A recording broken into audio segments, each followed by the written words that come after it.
Even the greatest pirate fleets could not escape the fate that eventually claimed every brotherhood of the Black Flag.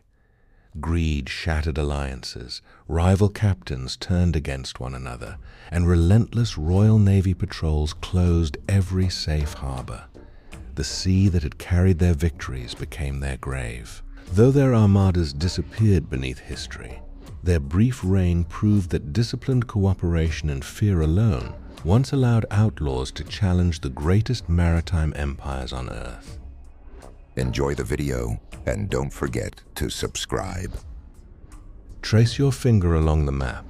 Trace your finger along the map from Nassau toward the Windward Passage and picture the year 1718 as the smell of rotting oak, boiling pine tar, damp hemp rigging, stale bilge water, sulfur lingering from recently fired cannon, and salt carried by a humid Caribbean wind drifted across dark green water beneath towering storm clouds while snapping canvas echoed through every shroud and stay. Few forces during the Golden Age of Piracy inspired greater terror than an organized pirate fleet, because even the strongest merchant convoy could rarely survive dozens of coordinated warships attacking from several directions at once. Unlike the popular image of scattered outlaws, pirate captains frequently united beneath temporary alliances, combining heavily armed sloops, brigantines, captured merchant ships, and converted frigates into floating battle groups capable of controlling entire sea lanes for weeks. A typical pirate sloop displaced approximately 95 tons, measured nearly 83 feet along the keel, displayed pronounced tumble-home supported by massive white oak futtocks secured with hand-forged iron spikes almost 11 inches long, and demanded repeated careening because tropical shipworm relentlessly consumed every exposed plank beneath the waterline. Oakum hammered deep into every seam expanded after absorbing seawater before boiling pine tar sealed the hull against leakage, while standing rigging of tarred hemp stretched between lower masts, top masts, and fighting tops nearly 60 feet above the deck. Every vessel carried articles of agreement regulating prize shares, compensation for lost limbs, voting rights, and discipline, transforming dangerous criminals into remarkably efficient naval organizations whose combined strength occasionally rivaled that of small national squadrons. The greatest pirate fleets rarely formed through friendship because ambition constantly collided with greed, yet overwhelming profit outweighed personal hatred whenever rich merchant convoys crossed the Atlantic. Experienced captains understood that cooperation multiplied destructive power beyond anything a single vessel could achieve. One heavily armed brigantine carrying 16 bronze cannon cast from an alloy averaging nearly 88% copper and 10% tin could cripple a merchantman, but 6 similar ships attacking together created overlapping broadsides that shattered resistance within minutes. Every gun crew followed a precise sequence measured in seconds as the sponge removed burning residue. The powder charge composed of roughly 75% saltpeter, 15% charcoal, and 10% sulfur disappeared into the bore, followed by wool wadding, a solid iron round shot weighing between 9 and 12 pounds, and another wad rammed tightly home before the touch hole received. Fine priming powder. When the glowing match cord reached the vent, combustion accelerated violently through expanding gases exceeding thousands of degrees, forcing the projectile from the muzzle while the cannon recoiled against thick hemp, breaching ropes that protected both carriage and deck beams. The iron ball smashed through oak planking nearly 4 inches thick, producing deadly wooden splinters that often killed more sailors than the projectile itself. Pirate lookouts stationed high inside the fighting tops scanned every horizon through polished brass telescopes while signal flags, lantern codes, trumpet calls, and carefully timed gunshots coordinated fleet movements across several miles of open sea, allowing dozens of ships to converge upon terrified prey with astonishing precision. Among the most feared pirate armadas ever assembled stood the temporary confederations operating from Nassau between roughly 1716 and 1718, when the harbor became a floating fortress crowded with captured sloops, brigantines, and heavily modified merchant vessels.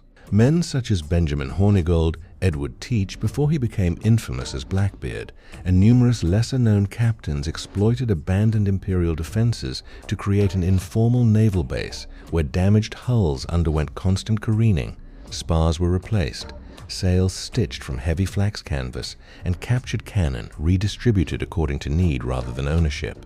Massive anchor cables nearly 10 inches in circumference stretched across crowded moorings while coopers repaired water casks, blacksmiths forged replacement gudgeons, pintles, chain plates, and boarding hooks, and coopers sealed powder barrels against tropical humidity. Prize cargoes included Spanish silver, Jamaican sugar, indigo, cacao, tobacco, logwood, textiles, muskets, and naval stores, each item rapidly divided according to the Articles of Agreement before fresh expeditions departed. Fleet commanders rarely exercised absolute authority because every captain retained control over his own crew. Yet councils held aboard the largest flagship determined hunting grounds, rendezvous points, emergency signals, and methods of dividing especially valuable captures. This flexible command structure confused Royal Navy officers accustomed to rigid chains of command, since pirate squadrons could separate into smaller hunting groups before suddenly reuniting with remarkable speed whenever scouts discovered an exceptionally wealthy convoy approaching through the Bahamas or the Windward Passage. The most terrifying demonstration of pirate fleet tactics emerged when several vessels surrounded a convoy instead of pursuing a single prize. Fast sloops carrying shallow drafts raced ahead to block escape routes through reefs and narrow channels while heavier brigantines approached from windward, forcing merchant captains into impossible decisions dictated by the prevailing breeze. Pirate helmsmen exploited every shift in wind, carefully adjusting braces, sheets, and halyards to maintain the weather gauge, giving their broadsides maximum effectiveness before an opponent could reply. The combined thunder of dozens of cannon transformed the sea into a cloud of sulphurous smoke, so dense that visibility sometimes fell below 50 feet, leaving crews guided only by shouted orders, signal whistles, and the flashes of gunfire. Boarding parties waited behind bulwarks armed with flintlock pistols, cutlasses forged from high-carbon steel, boarding axes, pikes exceeding 9 feet in length, and iron grenades filled with coarse black powder. Grappling hooks secured enemy rails while thick hemp boarding nets attempted to slow attackers, yet concentrated assaults overwhelmed exhausted defenders through sheer numerical superiority. Every captured vessel immediately strengthened the pirate fleet because skilled shipwrights inspected her keel, frames, futtocks, knees, mast partners, and rudder fittings before determining whether she should be burned, stripped for supplies, or converted into another warship. Even damaged prizes yielded valuable sailcloth, anchors weighing over a ton, spare spars, iron fastenings, cordage, and barrels of provisions, allowing pirate fleets to sustain long campaigns without relying upon friendly ports. Royal Navy commanders gradually realized that defeating a pirate fleet required far more than sinking its flagship because these confederations survived through flexibility rather than rigid hierarchy.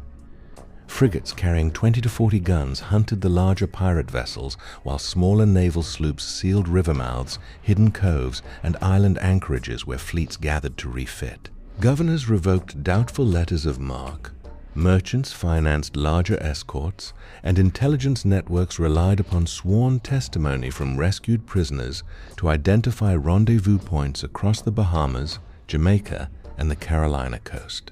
Once surprise disappeared, pirate fleets found it increasingly difficult to concentrate their strength before naval squadrons intercepted them, forcing many famous captains to abandon large alliances and return to operating in smaller, faster groups that could vanish before overwhelming force arrived. The most feared pirate fleets ever assembled did not dominate the seas because they possessed the largest ships or the greatest number of cannon, but because they mastered cooperation in an age when fear traveled faster than any vessel. Their carefully maintained hulls protected by oakum and boiling pine tar, their white oak futtocks reinforced with iron spikes, their disciplined articles of agreement, and their coordinated broadsides transformed scattered outlaws into temporary naval powers capable of disrupting global commerce. Every convoy that altered course, every merchant captain who surrendered without firing, and every colonial governor who pleaded for additional warships demonstrated the true strength of these pirate confederations. Yet the same greed that created immense fleets eventually destroyed them, as rival captains quarreled over treasure, governments concentrated overwhelming naval force, and expanding patrols denied pirates the safe anchorages upon which their alliances depended.